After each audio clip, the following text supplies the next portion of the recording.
កម្រិតមនុស្សឈួតនៅក្នុងកម្រិតមនុស្សឈួតគឺយើងមានច្រើនប្រភេទខ្ញុំអានត្រួសมันអាចអានចប់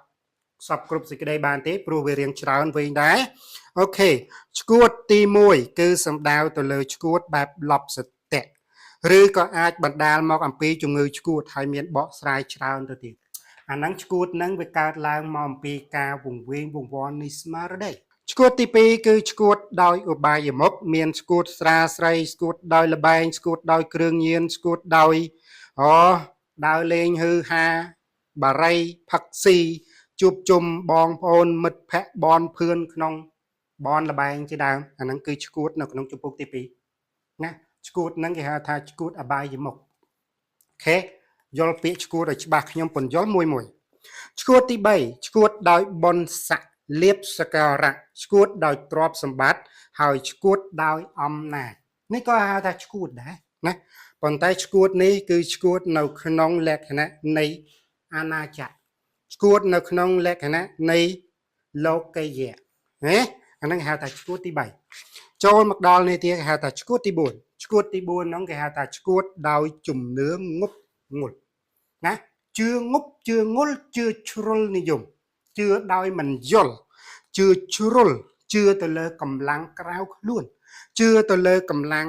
អរុកអរិយអ្នកតាកម្លាំងអាទិទេពកម្លាំងនេះកម្លាំងនោះថាកម្លាំងខាងក្រៅខ្លួនគឺជួយយើង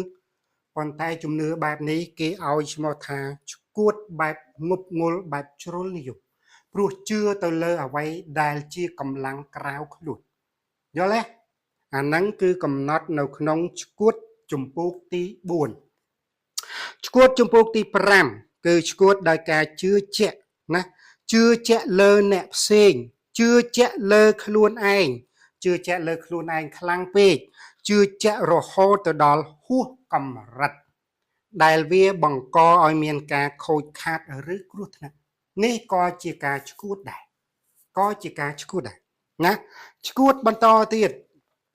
មានឈួតទី6ឈួតដោយការបរាជ័យឈួតដោយការអស់សង្ឃឹម